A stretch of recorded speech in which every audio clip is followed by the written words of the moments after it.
the Dementia Researcher podcast, talking careers, research, conference highlights, and so much more. Hello and welcome to the Dementia Researcher podcast. Today we're exploring the science behind the 2026 Rainwater Prize and the researchers whose work is shaping our understanding of tau-related neurodegenerative disease.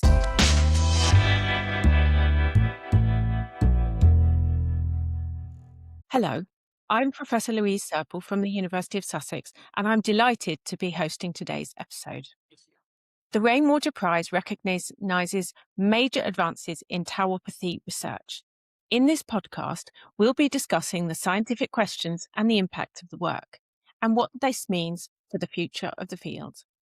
So without further ado, I'd like to introduce the three 2026 Rainwater Prize winners. Professor Dennis Dickson and Professor Melissa Murray have been recognised for outstanding innovation in neurodegenerative research, and Professor Marc Busche has been recognised as an innovative early career scientist. Thank you all for joining us, and congratulations.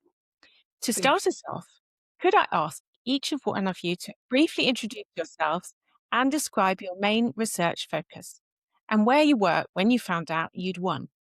Dennis, would you like to go first?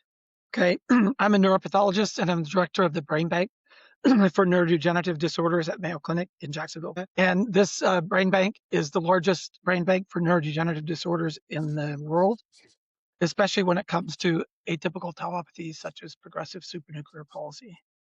I have an MD from the University of Iowa, and I'm actually boarded in anatomic pathology and neuropathology. Thank you very much. And where were you when you first found out that you'd got the prize?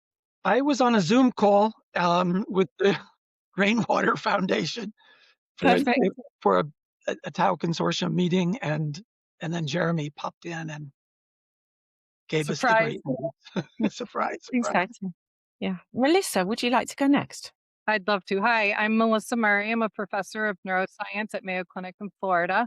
I received my PhD from Mayo Clinic, which allowed me to do much more translational science. So I'm a translational neuropathologist. And I have devoted the last 15 to 20 years to studying tau in many different forms. And I happened to very kindly be on a call with Dr. Dennis Dickson with the Rainwater team. And we were meant to be talking about brain banking, an upcoming tau consortium meeting. And they just completely surprised us, like a surprise party. It was the most wonderfully endearing, moment ever. And so as Jeremy gets on the call, he went to interrupt we thought to say hi. And then he began with, on behalf of the Board of Governors, we are delighted to share with you that the Rainwater Charitable Foundation and family we were speechless. It caught us by surprise. Yeah.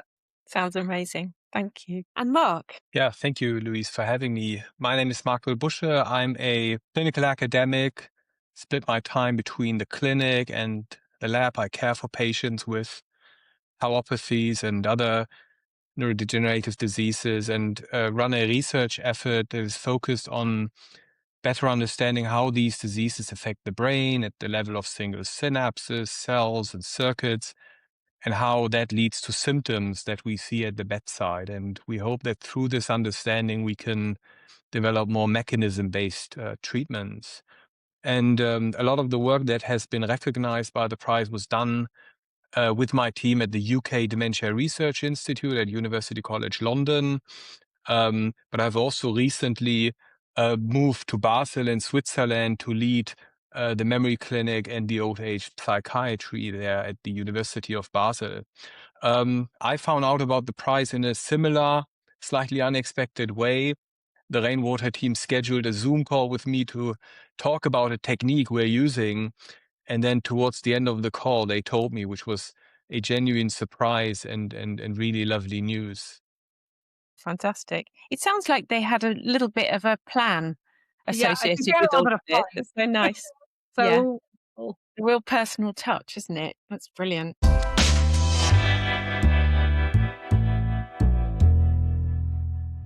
So before we explore individual projects, I want to set the scientific scene. The Rainwater Prize focuses specifically on tau-related neurodegeneration. And I'd like to start by asking all of you why you believe that tau is such a central and challenging protein in this field. So I might start with Melissa this time. So tau is an incredible protein. It's a protein that we require for normal functioning. It's what allows our electrical impulses to transmit throughout the brain for really fast communication, faster than a computer. And so you have this protein that's critical, and yet in many diseases, it starts to change. And we like to think of it as this protein that helps to keep the railroad track stabilized, where tau is that nail. And as tau changes, whether through altered structures on a protein level or earlier than that in mutation carriers, the brain isn't able to cope.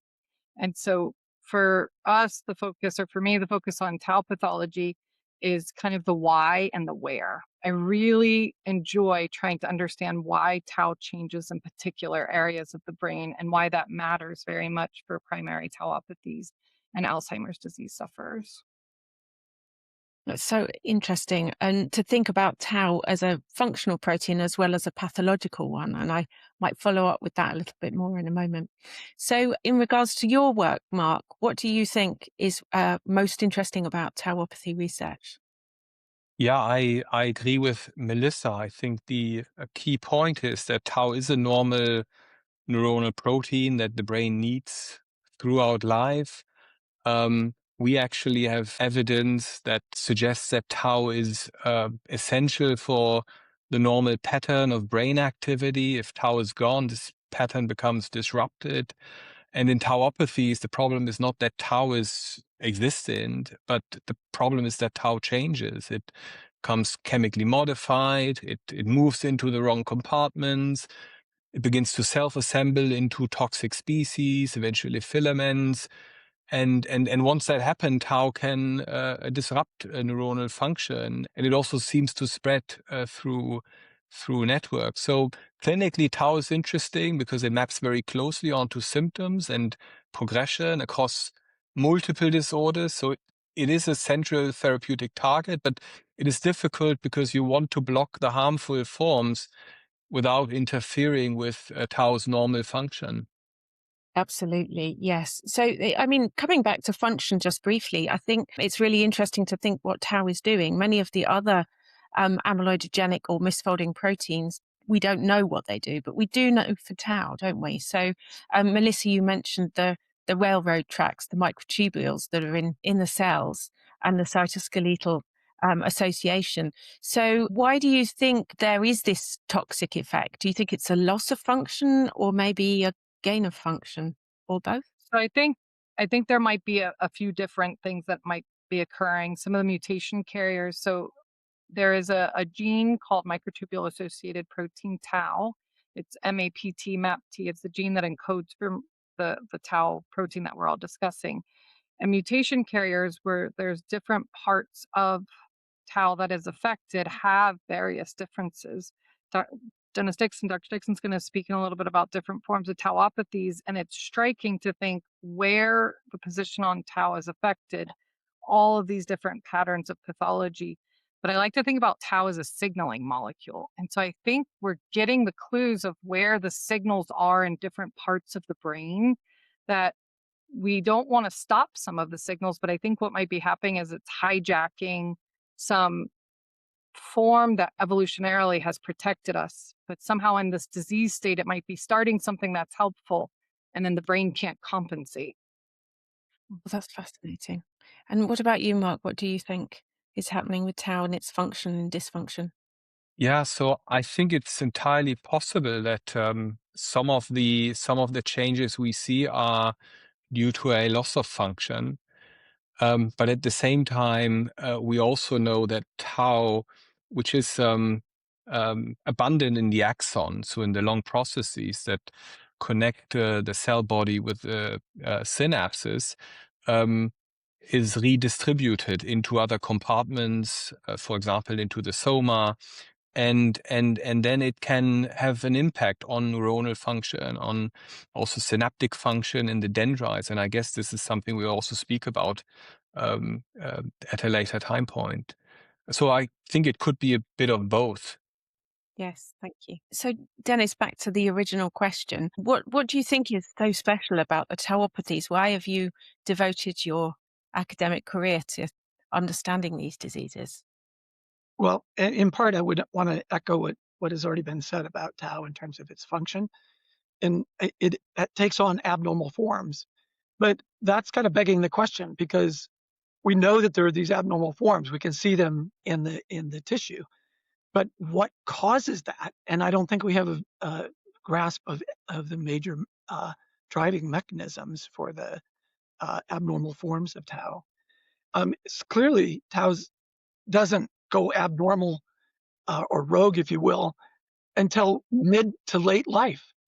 The majority of people with tauopathies are in their 60s, 70s, or even older. So it's something that occurs with the time as a factor that contributes to these degenerative properties of tau protein. And I think if we could understand what those driving forces are, then we could get at the root causes of the tauopathies. Yes. And so I'm really interested in whether there are clues from the traumatic brain injuries, because that's, I guess, gives us a little bit of a sort of prompt as to something that causes tau to start misbehaving. It's interesting that you should say that, because Dr. Ann McKee was an invited speaker just like half an hour ago at our neurology grand rounds. And she clearly makes a very strong case that repetitive head injury over a period of time leads to aggregation of tau protein, not only within neurons, but also in glia. We don't actually think of tau as being necessarily a glial protein. So why would a protein that isn't even abundant in glia aggregate within glia? Yeah, fascinating. May I just add something briefly? One of the things Dennis said that I think is particularly relevant, that I think is still our current mystery, is the timing. And what we witness with tau is almost a paradoxical aging effect, where we do see certain proteins increase with age. And if we think of them as age associated, yet the individuals who experience the devastation of tauopathies, the younger they are, they often have much greater pathology. Whether we think about that in our primary tauopathy patients in comparison to late onset Alzheimer's disease, or even younger forms of tauopathies, that there seems to be a much more aggressive course. So there could be something acting on it in younger life that enables it or isn't catching, as opposed to some protective methods in later life. And Dr. McKee was just here, and one of the things she said that was really quite striking from the traumatic brain injury area is that they're seeing neuronal loss before some of the tau, such that tau is an important feature, at least in that context. But there may be something that's killing our neurons that we could understand even prior to that. Maybe tau, in this instance, in that experimental condition, could be responding to the trauma. So it's fascinating to think on a disease level. Mm, absolutely. I mean, that makes me wonder about the sort of species of tau that's being involved. So when you're looking at the pathology, is it that you see a lot of filaments, or can you detect smaller species of tau in the brain tissue? So our brain bank, as well as I think many other people in the field, were really fortunate that Dr. Peter Davies was such a giving person. And so he would actually create tau antibodies that were derived from brain homogenates. So he would actually identify tau antibodies relevant to humans. And so we can see different proteoforms. So if we think about that nail again, if the nail gets really rusty, we can see little changes on tau. We can see truncated forms and conformationally, but are we thinking filaments like cryo-EM filaments? Yeah, I mean, in the past, we've done some electron microscopy looking at sections of human brain from Alzheimer's patients, and we could actually see that the filaments themselves look like paired helical filaments. So we got enough resolution to be able to see those. But I'm guessing that you see a large aggregate of protein structure, but you don't necessarily know what sort of structure that is at the level that you're looking at. Is that right? Yeah, I mean, fortunately, Dennis has recruited several EM specialists, electron microscopy specialists, that do give us that little window. But yeah, when we're looking down at the microscope, even under at 100 magnification, you can see filamentous structures, but not that beautiful paired helical that you would see in the black and white images. Yeah, not enough resolution. Yeah, absolutely. And I might turn to Marc at this point, because I know, Marc, that you're very interested in the species of tau that are important in the observations that you've made. So did you want to say something about that, about what form of tau might be important?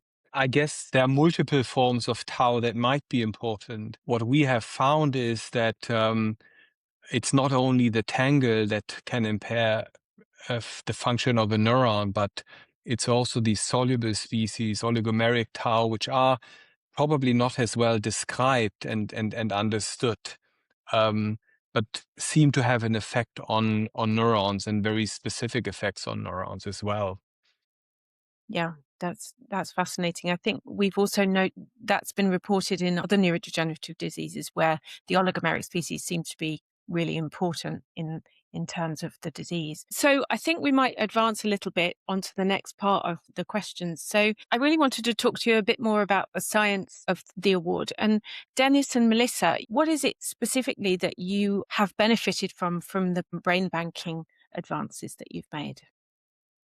Yeah. So I think every brain has a story to tell, basically. So, and even though disorders are defined or described based on certain characteristic properties in terms of distribution of pathology and the morphology of the lesions, be they neuronal or glial, each case is different from every other case in terms of the absolute amount of pathology and the distribution.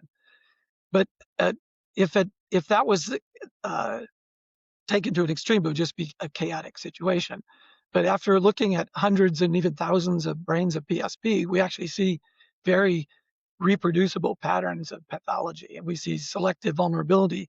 Certain brain regions, such as the subthalamic nucleus, the basal ganglia, the substantia nigra, the cerebellar dentate nucleus, these areas are vulnerable. And these are areas that are not vulnerable in many other neurodegenerative disorders. So disorders that are associated with, for example, TDP-43 pathology. We usually don't see much pathology in the cerebellar dentate nucleus. We don't necessarily see pathology in the globus pallidus, for example. So there's the concept of selective vulnerability is crucial to understanding diseases and how they present clinically and pathologically. What we don't understand, and maybe this is where molecular high profiling, deep phenotyping will eventually get us answers. We'll explain, why is the cerebellar dentate nucleus more vulnerable? Why is the globus pallidus more vulnerable? And so I think as a pathologist, I can describe it, I can correlate my findings with the clinicians, but I can't get to the fundamental processes that lead to those changes. And that's where I need people like Marc and Melissa to come to the rescue. At this point, I just wanted to ask you a bit more about PSP. So it's progressive supranuclear palsy, and just you'd mentioned that the symptoms sort of correlate with the region that's affected. So I wondered if you wanted to say a bit more about that. There's variation in the distribution and density of the pathology, but certain areas are affected in virtually every case of PSP: the substantia nigra, globus pallidus, the dentate nucleus in the cerebellum, and certain brainstem nuclei. We don't know what makes those regions vulnerable, but they all are regions where we get accumulation of 4-repeat tau within neurons. And I'd be remiss to say, in contrast to a disorder like Alzheimer's disease, where the overwhelming majority is purely neuronal, this disorder is a neuronal and glial tauopathy. And so I think we have to think a little bit outside the box in using the AD paradigm to try to understand PSP, because AD is missing for the most part, except for aging-related astroglial pathology. It's missing that glial component. So the PSP and cortical basal degeneration, other 4-repeat tauopathies, are a really unique set of disorders that challenge us to understand how both neurons and glia can contribute to the disease process. Yeah. Okay. So that's really interesting. So, in terms of the symptoms of PSP, do you understand more about how the symptoms are associated with those particular areas of the brain? I think so. So, for example, there are nuclei in the midbrain that control vertical gaze, uh, uh, eye movements and vertical gaze. And those areas are selectively damaged in PSP. The areas in the substantia nigra, in the midbrain and the substantia nigra, are involved in the Parkinsonian features. Mm-hmm. Involvement of the basal ganglia can lead to more complex motor dysfunction as well. So there's pretty good correlation between the anatomy and the clinical presentation. So, for example, most patients with PSP don't have cognitive problems. If they do, it's more of a mental slowing, but they don't have cortical abnormalities.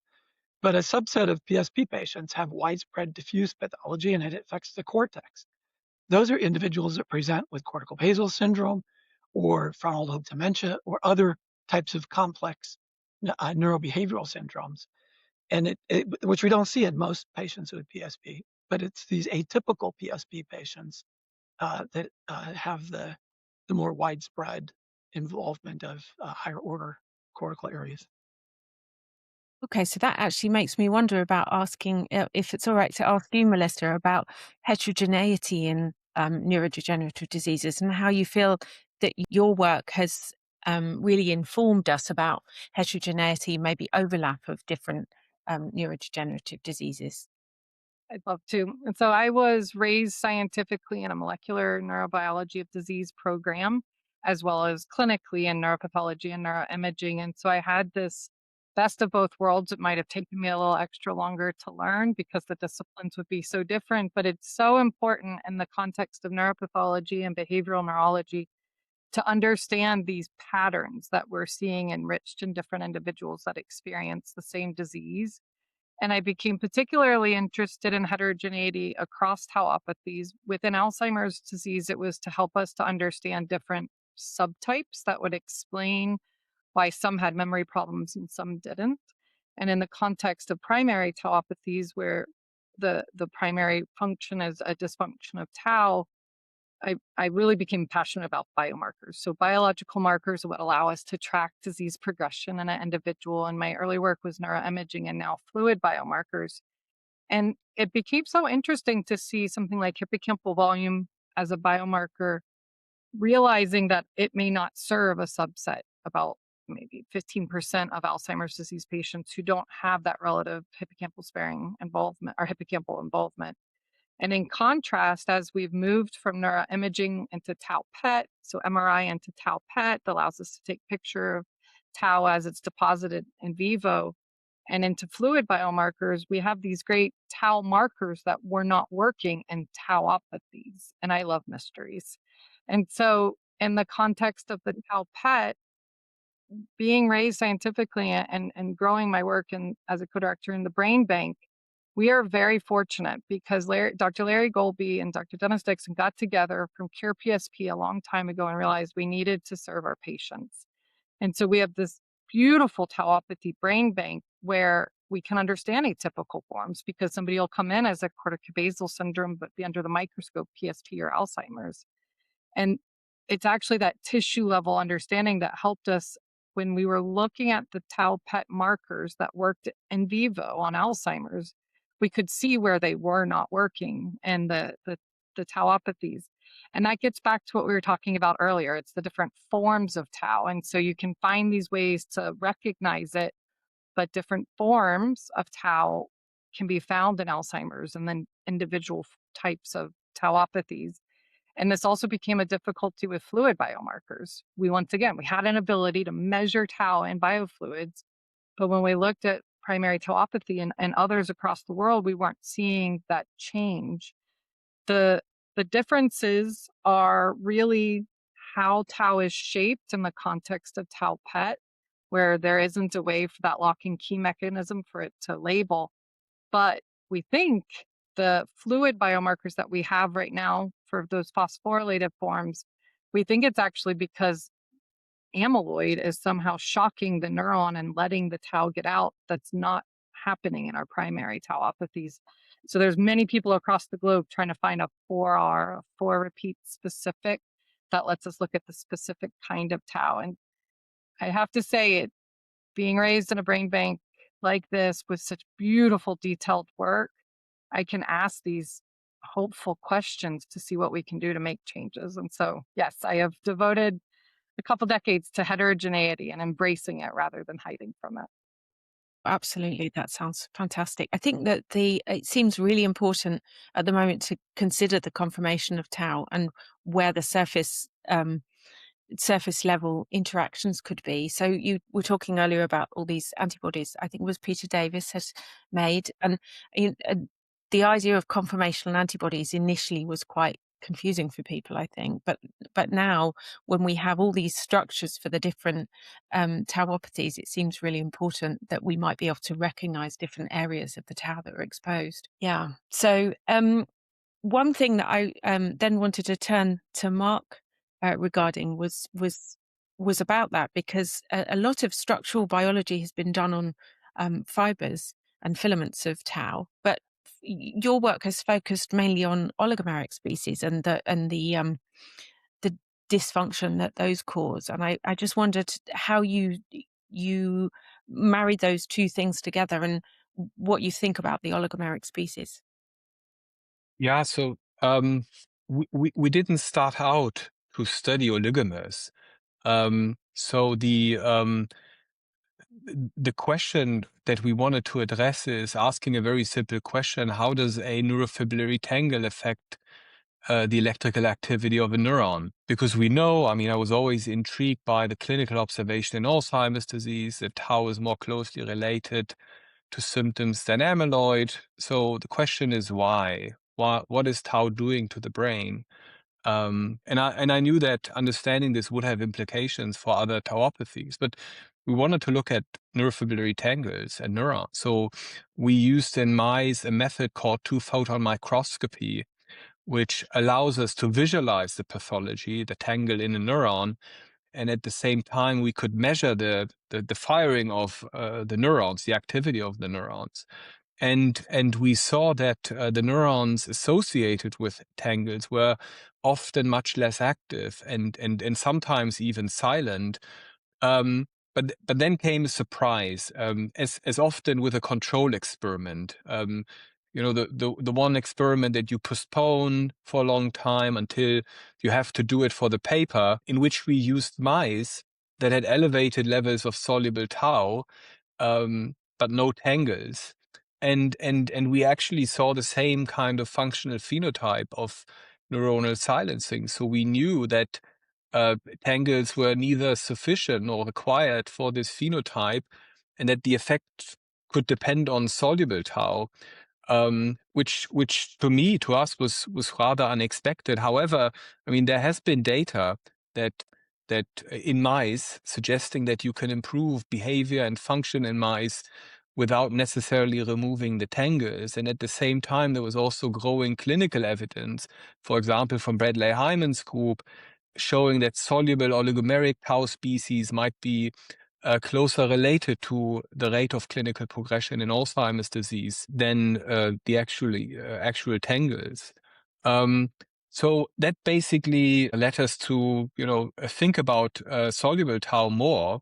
The problem, of course, in the brain is that everything is changing at once, so causality is hard. And then we had this idea that we could perhaps put a pathological tau derived from human Alzheimer's brains into just a single neuron, so one cell, and then follow what happens to the physiology of the cell over time. We have only one neuron, which is surrounded by many neurons that do not have it. And the logic was that if tau is truly, a soluble tau is truly driving the dysfunction of neurons, it should be able to do it at the level of a single neuron. And I actually remember thinking that this might not work because it's a very difficult experiment, but we extracted soluble tau species from human brain and delivered them with a very tiny glass pipette into a single hippocampal neuron and measured the firing and saw that a very low concentration of this soluble tau was sufficient to change firing of the neurons. And not only the neurons fired less, but we found that a very specific activity pattern of the neurons, burst firing, which are rapid clusters of action potentials that are important for synaptic plasticity and memory, were very specifically disturbed or disrupted by soluble tau. So that was basically how we got into soluble tau, and we're interested then, of course, also in the molecular mechanisms that underlie this dysfunction. It's really fascinating and so interesting to find when you're looking at something and you get something you didn't expect, and really to then be able to pursue that in an environment like the Dementia Research Institute, and really drill down into the minutiae of of one single neuron. That sounds incredible. I feel I want to ask a question that is perhaps controversial. So Shaw Sheres, who's the person who did the structure of tau filaments from all the different tauopathies, mainly he's pioneered all of that, believes there's no such thing as oligomeric tau. And I wondered if you had a viewpoint on that, Marc. Yeah. Look, I'm not a biochemist. I'm a clinician and a neurophysiologist. And basically, we work with the species that have been described and characterized, who work very closely with Bradley Hyman on this. All I can say is, when we take this species and put it into single neurons, we do see a very characteristic effect, namely this dysfunction in burst firing, is actually also something we see in mice that produce high levels of this soluble tau. When we specifically use antibodies to block tau, the effect is gone. So ultimately, it's not a tangle that we introduce in these neurons. Is something that is soluble, that can be introduced in the neuron. It is something that can be extracted from the human brain, that has been characterized. So I guess that's my response to this question. It's absolutely fascinating, and it sort of mirrors some of the work that has been done previously on amyloid beta, where amyloid fibrils and oligomeric species have been very controversial, and there's been a sort of almost like a tangle amongst the field, trying to work out which species is the most important. But I think it's really essential that we remember that these things are dynamic. So we know that we've got filaments, and we know we've got intermediate species, and whether we can isolate one particular one that's responsible for disease, we have yet to find out. So we have the tool of electron microscopy that we can pair with antibody-based labeling. And we know that there are non-filamentous forms of tau in the tauopathies, such as PSP and cortical basal. And in fact, maybe the most prevalent form of tau is not a filamentous form of tau. And we can actually see this at the light microscopic level as well, or with fluorescent methods for amyloid. Amyloid stains only pick up a very small proportion of the tau pathology that we see. And in fact, much of it is probably not a filamentous form, but it's some protoform of a filament. But I mean, I'm not a biochemist, but these don't seem to have filamentous structures. I completely agree with you. I think we've certainly seen that too in immunogold labeling of tissue.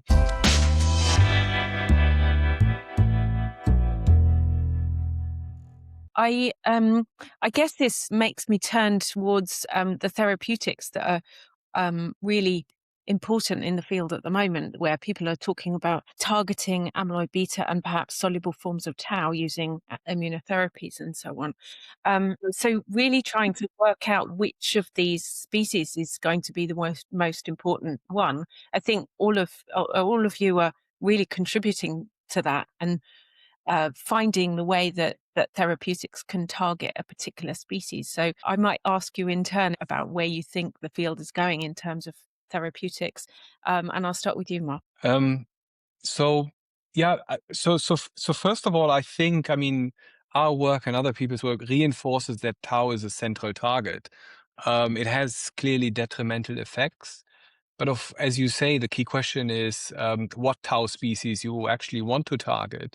And we have to be very precise about which tau species and where it is, extracellular versus intracellular tau, aggregated versus more specific soluble forms. And I mean, based on our work, if very small amounts of certain intracellular soluble tau species can disrupt the firing patterns of neurons that are important for cognition, learning, and memory, then therapies only aimed at tangles or only aimed at extracellular tau may miss part of the mechanism. At the same time, as we discussed earlier, tau has some normal physiological roles. So the goal is not to remove tau indiscriminately, but it's to target the pathological forms while preserving normal function.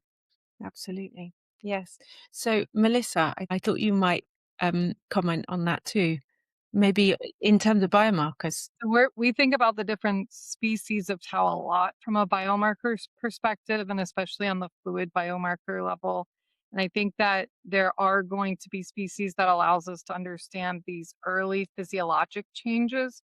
I'd like us to get out of the thought of tau or even abnormal tau being bad, because there could be tau changes that are actually helpful, that signifies the brain's working hard to fight something. We have our first drug discovery approach in the lab, and we're actually very laser focused on a MAPT mutation and an intronic region.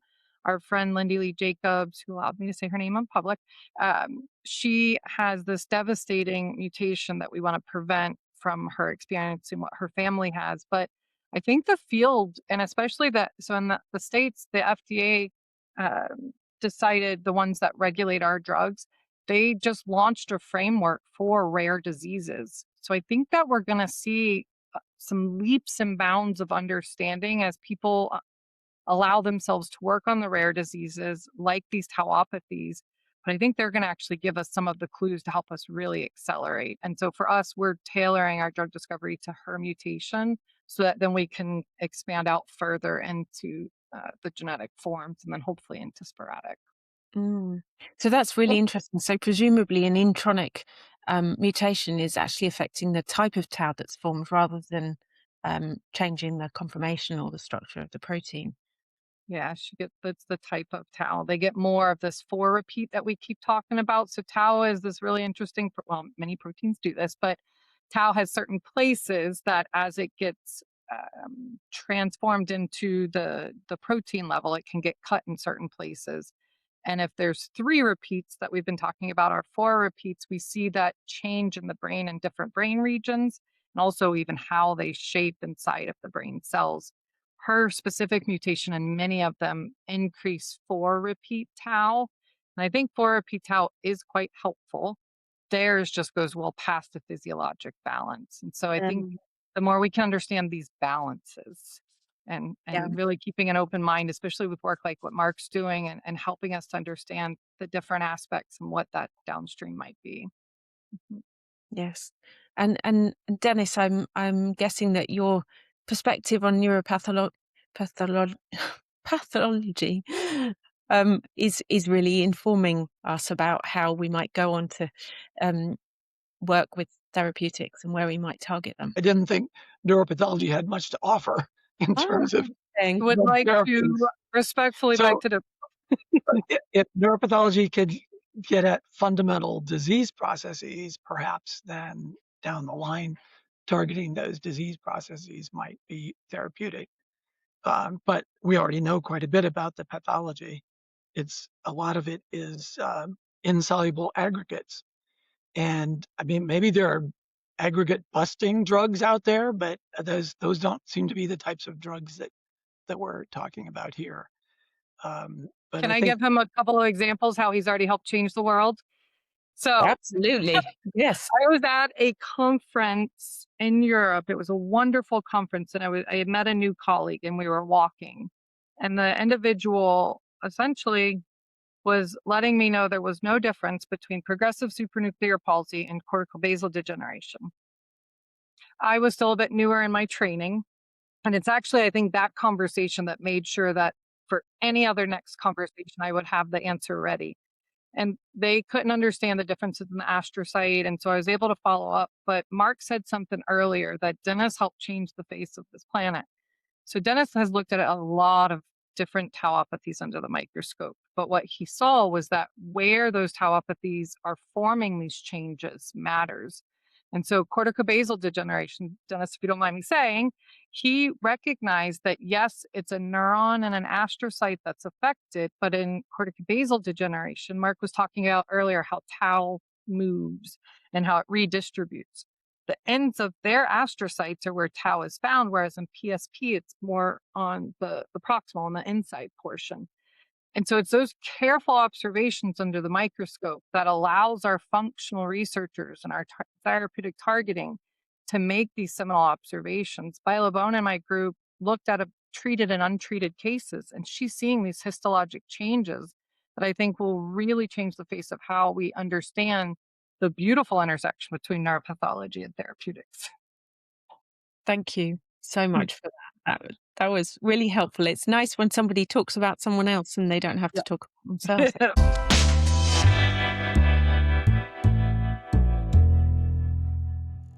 Probably. So what I've realized is that I've been enjoying myself too much and that I should move on a little bit to research leadership and building impacts, and just maybe briefly talk about a little bit about your career. And I might start with Melissa, what you have enjoyed in terms of your work and how you have progressed in the field. Maybe what advice you would give to other people. I'd be happy to. So I think one of the things that I was very fortunate was to have mentors that if I needed to stop by their office, I could ask those questions. I have attention problems and I'll perseverate, not be able to move off. Finding mentors, whether they are structured or unstructured, is a game changer. People that you can go to for 2 minutes. Maybe it's a question about how to navigate politics or how to ask for something.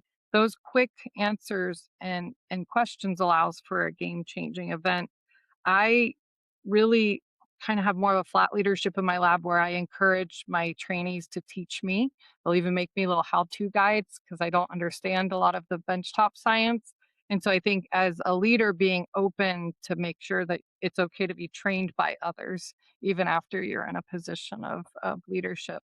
And mostly listening to your team. I think that understanding their needs helps you to go forward so much more quickly. Thank you. That was really helpful to our audience. Dennis, you've spent a long time working in your field and working with Melissa. How do you navigate mentorship and supporting other people in your career? Well, I think probably the most important thing is to provide an open environment and where people can take risks, and even if they don't come up with a successful result, just the process of taking that risk and doing the experiments and then finding out it didn't work. We learn from the negative results as much as we do the positive. And so I think that would be the one thing that I would emphasize in terms of the scientific method. If you always came up with the result that you intended, why even do the experiment in the first place? Yeah. You already know the answer. So the major scientific advances are going to be where you don't know the answer, and then you get a result that is only partially what you thought it would be or completely against it. And then you have to redevise your experiments to try to answer which of the two is it. And it's an iterative process. It's not a one and done. It takes time, it takes effort, perseverance to get have a successful program. Absolutely. I've been thinking so much about how creative science is, that and allowing that space to be creative is so important. And Marc, how have you benefited and how have you enjoyed mentorship and being a mentor and so on in your career? Yeah, I think it's incredibly important to have mentors, to have collaborators. but also the right environment for this kind of science. So I was very lucky. I mean, what Dennis described, I was very lucky that I, was a part of one of the first groups in the UK Dementia Research Institute when it was brand new in 2018. And I genuinely felt that they appointed me because they believed in me as a scientist, as a researcher, and wanted me to try ambitious things. It was also very practical at that time. When we needed a piece of equipment to test an idea, we could ask for it. It arrived. It sounds very simple, but this speed changes everything because it means you can actually do a high-risk experiment rather than just talk about it for a year or apply for funding, which takes forever. And I was encouraged to take, to do difficult, risky experiments that in many ways could go wrong. And that was very important for me personally, and that's also what I try to give back now. Because I also remember I had advice when I started, don't do too risky things, don't be too ambitious, think about your tenure, do the safe experiments. But I think if I felt that a question was very important and I had the right environment, the right people around me, the mentors, to allow me to move fast, we basically this crazy idea can turn into an experiment, and sometimes, not always, it actually turns into discovery. That was really critical for me. Absolutely.